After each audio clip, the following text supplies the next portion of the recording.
I'm Taylan Demirkaya from Embryonics Incubator Center.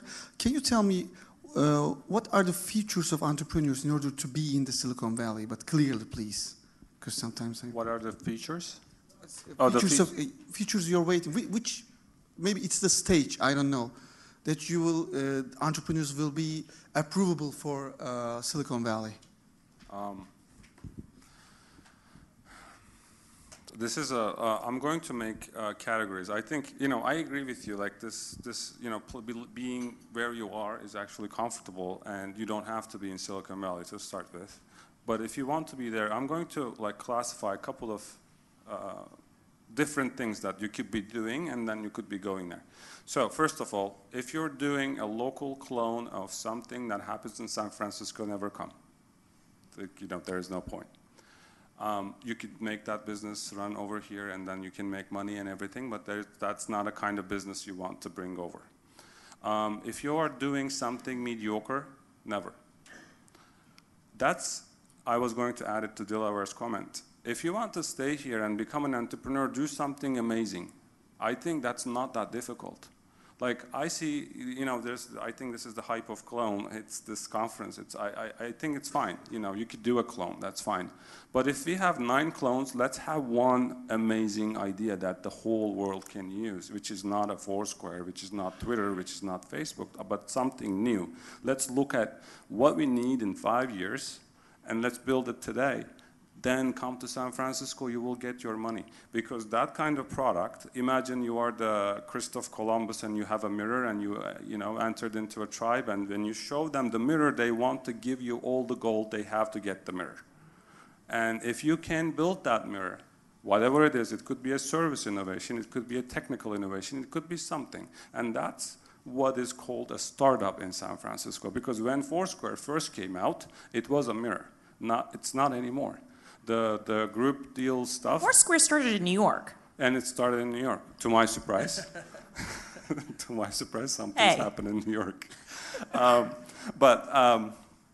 I think the feature of an entrepreneur is, first of all, you are not afraid to go there. You are not afraid to speak to people. You can actually articulate yourself really well, like in 20 seconds, 30 seconds, 1 minute, whatever it is, you say, okay, what do you do, is the question you will get.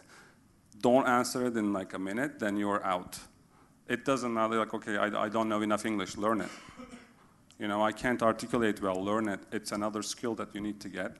And if you are in front of an investor, make sure that you are taking as less of his time to introduce yourself and tell him what you are doing, and especially with some engagement, some traction. I started something, it is going well, it is selling well, and then it's going to go really well. If you join me, then we will do it better.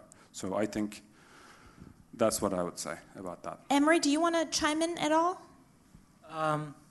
It depends, I think, on your product, what you're trying to sell to the investors.